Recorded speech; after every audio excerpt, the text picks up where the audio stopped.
Hola à tous, j'espère que vous allez bien. Je vous embarque dans ma vidéo où je prépare ce magnifique brunch printanier. Donc c'est un brunch que j'ai réalisé pour la fête de Pâques avec mon frère, ma belle-sœur et les enfants. Donc on était du coup 4 adultes, il y avait 2 ados donc ils mangent bien et 2 enfants. On s'est régalé, il y avait encore des restes, donc c'est parti pour cette vidéo où je vais vous montrer tout ce que j'ai préparé.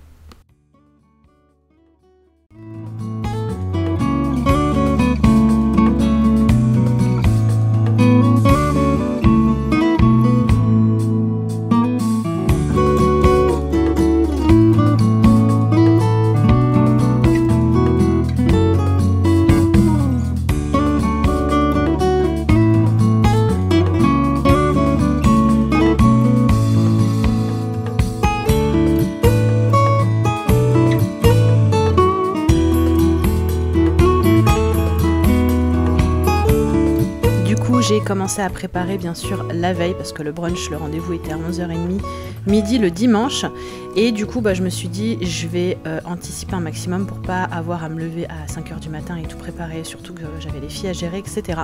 Donc là on est samedi soir, comme vous pouvez le voir j'ai le babyphone, enfin le vidéophone parce que la petite dormait déjà, donc je sais plus, il devait être 20h30, 21h, je venais de les coucher les filles et du coup moi j'ai bossé, donc du coup c'était assez intense, mais bon j'ai fait au fur et à mesure, j'étais avec mon mec, on parlait, on s'est mis un film, voilà, comme la cuisine elle est ouverte c'est quand même vachement pratique. Donc j'ai commencé par cuire mes pâtes, mon quinoa et mon riz, donc j'ai fait ça parce que je vais faire des salades, je vous montrerai juste après, et j'ai fait revenir aussi mon lardon, le lardon que j'avais surgelé d'ailleurs.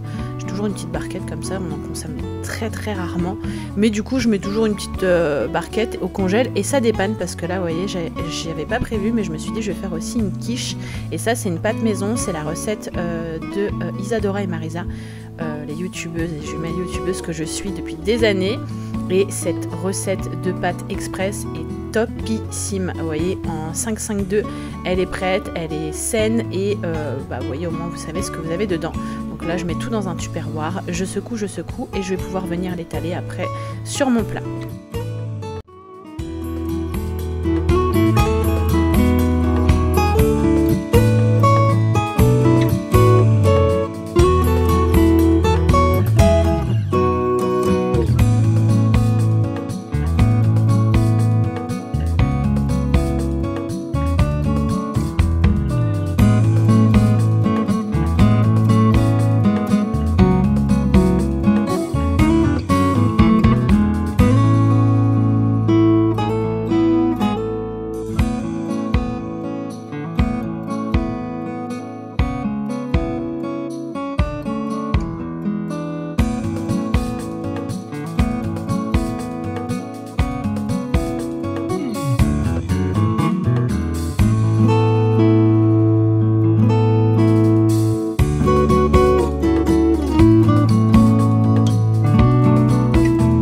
Donc là je viens cuire mon quinoa 3 couleurs, donc en fait juste avant j'avais fait des penne complètes et du riz blanc et du riz noir mélangé, et là en fait c'est le quinoa que je vais venir faire cuire, donc je mets un volume de quinoa pour un volume d'eau, ça va être également pour ma salade, et là je viens préparer mon appareil pour ma quiche, donc c'est pas une quiche lorraine, c'est une quiche vous voyez avec des œufs, de la crème fraîche, des lardons, je fais un peu au pif au mètre en fonction de ce qui me reste à chaque fois, et c'est toujours très bon.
bien évidemment, quand j'allume mon four, je ne fais jamais un seul plat à la fois, donc j'en profite pour faire également l'appareil du yaourt. Non, qu'est-ce que j'ai, du gâteau au yaourt.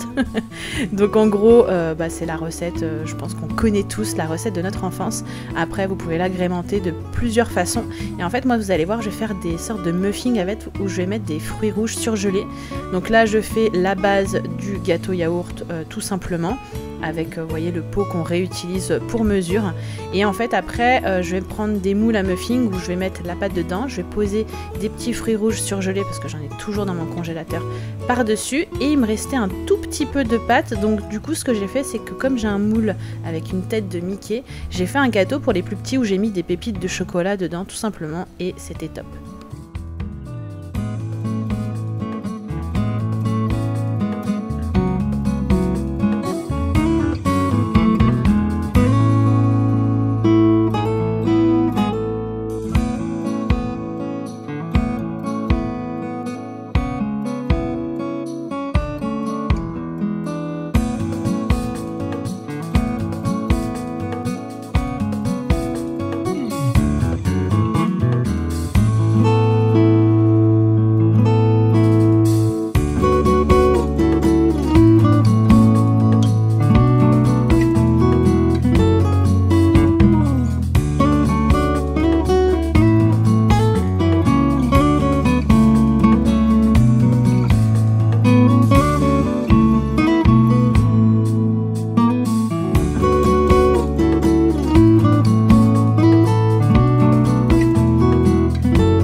Donc là, il est bien plus tard, je suis en pyjama et du coup je vais venir préparer mes tartinades. Donc j'ai décidé de faire mes rillettes de thon que j'adore et qui font toujours plaisir. Les gens adorent cette recette, pourtant elle est tellement simple.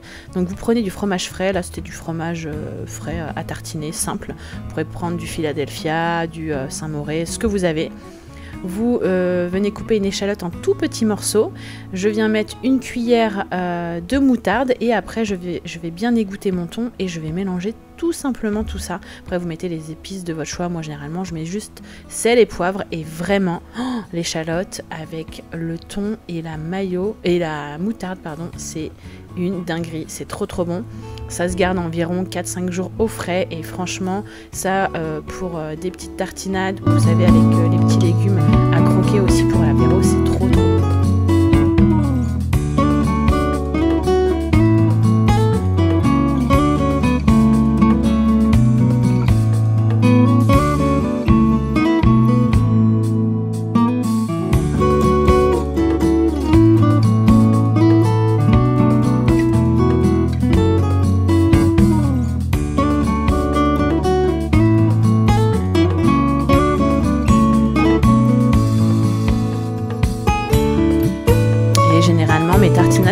dans ces petits bocaux hermétiques qui se ferment bien pour la conservation, qui va être beaucoup mieux, et notamment aussi pour le côté un peu plus joli. Je viens aussi préparer mes sandwichs, donc c'est pas des sandwichs, c'est des croque-monsieur, mais je viens uniquement les préparer comme ça. Demain, j'aurai plus qu'à les mettre au grill, enfin demain, le lendemain, pardon. Donc je prends du pain de mie complet, toujours chez nous, je viens tartiner avec du beurre, et après je viens prendre du blanc de poulet, du carré de fromage à croque-monsieur, et du fromage râpé. Et en fait, vraiment, le fait de le préparer la veille, le lendemain, vous avez juste à l'enfourner au grill, et c'est toujours pareil, hyper pratique et hyper bon. Et vous pouvez aussi vous le faire pour votre lunch ou quand vous faites vos meal prep, hein. Bon, après ça se garde pas non plus éternellement. Et notamment après je vais faire, le lendemain j'ai fait mes roulés de saumon, et j'aurais pu également le faire la veille et les mettre juste enroulés avec du cellophane. Donc là vous voyez, j'en ai fait quoi? J'en ai fait l'équivalent de 4 il me semble. Et j'ai laissé ça dans l'aluminium au frigo. Ensuite, je viens couper des tout petits morceaux de citron. Donc, je crois que je garde l'autre moitié du citron pour une autre recette. Bref, je sais plus. Et je viens couper des tout petits morceaux pour faire des glaçons de citron. Parce que comme j'ai fait du thé glacé et que les enfants, ils prennent aussi du jus et tout ça, je me suis dit ça pouvait être sympa. Ça fait une petite déco. Ça fait aussi du citron dans le verre. C'est sympa.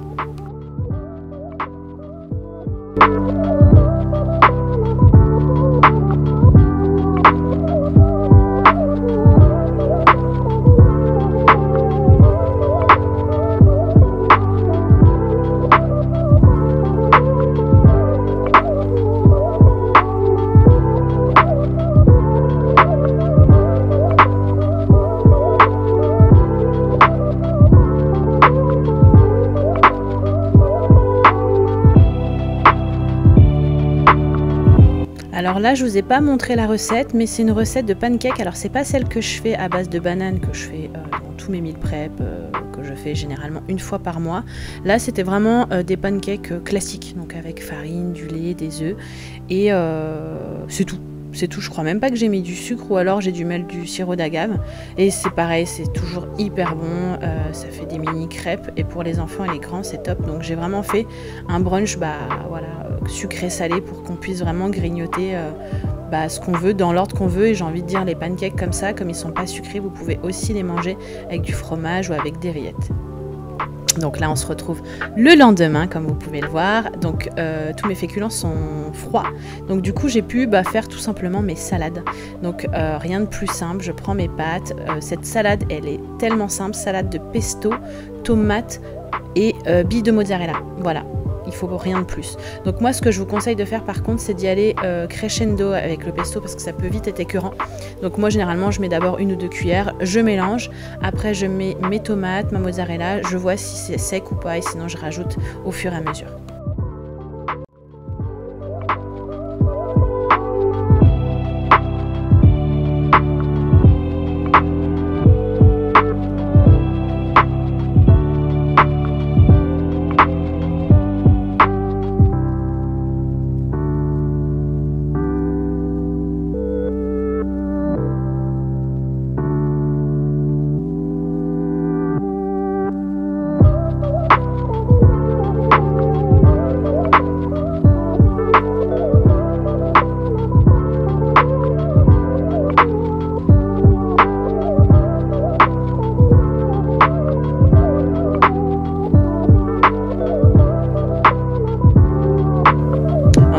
Salade de riz, je viens, donc moi c'est du riz, donc 3 couleurs je crois, donc c'est un mélange que j'ai déjà acheté comme ça. J'aime bien, je trouve ça plus sympa en salade, moins chaud, je préfère vraiment ce riz froid.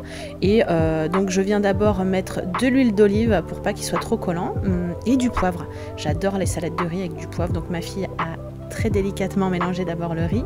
Ensuite je mets mon thon, donc pareil une boîte de thon bien écoutée, je mélange, et là je viens couper 2 poivrons, donc un vert et un rouge, en tout petits morceaux. Et voilà, la salade pareil, elle est prête. Alors je crois que j'ai rajouté du vinaigre de cidre, vous pouvez mettre aussi du vinaigre classique, mais j'aime moins avec le vinaigre balsamique. Pourtant j'en mets vraiment partout du vinaigre balsamique, mais dans cette salade là je préfère vraiment le vinaigre de cidre.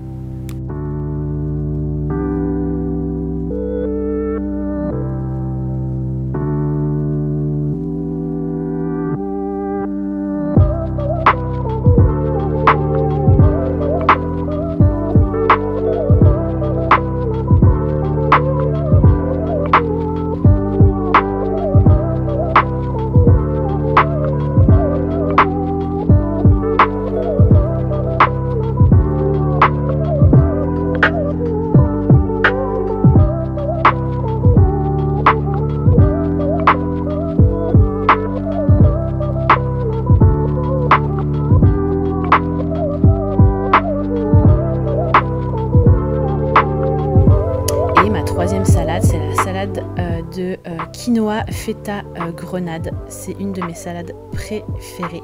Je l'aime beaucoup trop. Donc c'est un mélange de 3 quinoa, pareil, c'est ce que j'achète généralement chez Carrefour. Et alors ça c'est la partie que je déteste. Je voulais absolument acheter une barquette, vous savez, avec les grenades déjà décortiquées, enfin avec les grains déjà décortiqués, mais j'en avais pas trouvé à Carrefour. Et bah du coup bah, c'était parti. Donc comme vous voyez, je me suis fait un joli petit bavoir parce que sinon c'est une catastrophe, ça gicle partout, ça en met partout et ça tâche. Donc comme j'étais déjà prête, je voulais absolument pas me salir. Ma fille a bien évidemment goûté, de toute façon c'est ma goûteuse, elle goûte tout ce que je fais, donc elle participe en quelque sorte. Non je rigole, elle est trop mienne, elle m'aide vraiment à faire la cuisine, mais par contre il faut qu'elle goûte. Et là je viens badigeonner de vinaigre balsamique parce que c'est vraiment la base de cette salade, avec bien sûr de l'huile d'olive. Et après vous mettez sel, poivre comme vous voulez, moi j'ai rien mis de plus, c'était vraiment suffisant. Et vous voyez la feta d'ailleurs, je l'ai émiettée. Comme vous avez pu le voir juste avant, je commence d'abord par ça avant de mettre la grenade et le vinaigre balsamique, et j'ai juste terminé avec une petite pincée de persil.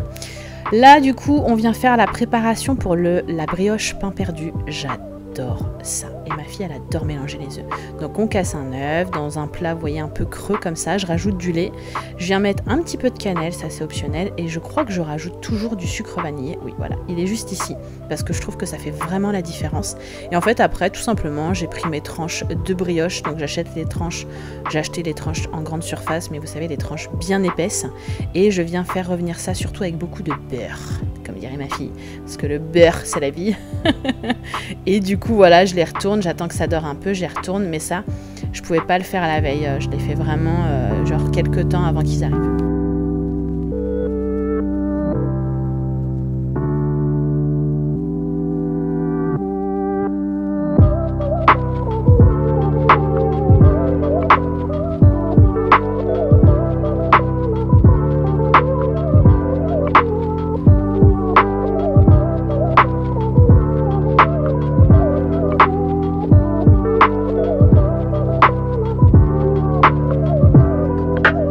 Du coup, je me suis lancée encore dans une tartinade. Cette fois-ci, c'est du houmous. Donc, j'ai égoutté une boîte de pois chiches et j'ai essayé d'enlever un maximum la peau, enfin grossièrement, parce que je trouve que c'est assez indigeste, pardon.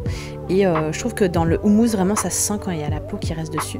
Donc là, je vais mettre vraiment tous mes épices. C'est ça la clé d'un bon houmous, c'est vraiment les épices. Je viens presser un citron. On fait attention, bien sûr, aux pépins. Je crois d'ailleurs que j'en ai fait tomber. J'ai dû aller les récupérer après.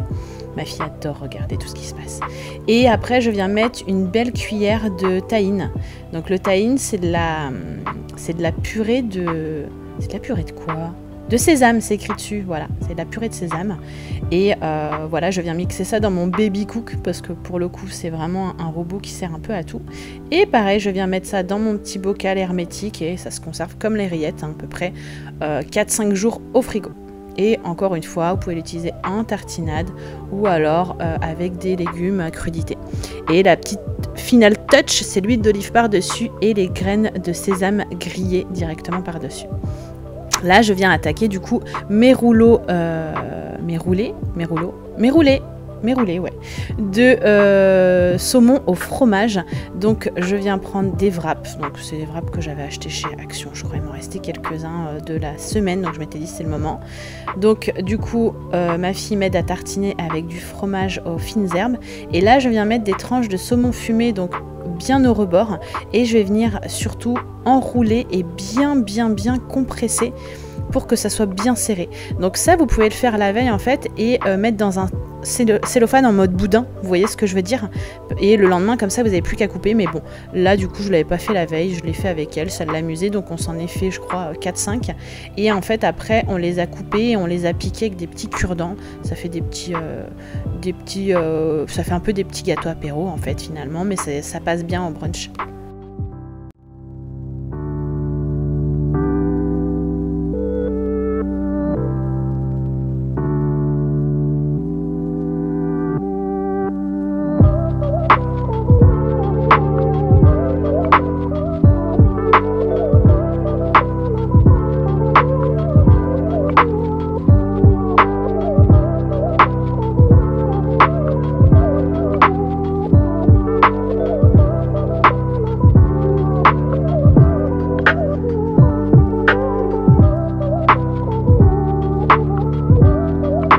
Donc là, bien évidemment, c'est toujours la course. Donc j'ai nettoyé tout le plan de travail parce que là où on cuisine, en fait, c'est là où aussi on mange.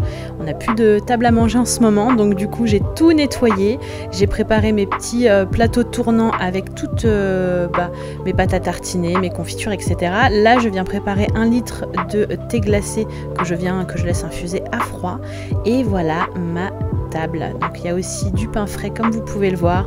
Mes croque-monsieur ont été coupés en 4. J'avais aussi un melon. J'ai mes petits muffins aux fruits rouges, mes pancakes, mon pain perdu, mon joli gâteau Mickey, mes petits plateaux avec les tartinades. Et vraiment, on s'est régalé. C'était vraiment trop bon. Et bien sûr, il y en avait toujours beaucoup trop, mais je préfère ça. Je préfère vraiment en faire toujours trop que pas en faire assez et qu'on manque. Donc de toute façon, ce n'était pas perdu. Donc voilà pour cette vidéo, j'espère qu'elle vous aura plu. Et puis en attendant la prochaine, je vous fais des bisous, prenez soin de vous.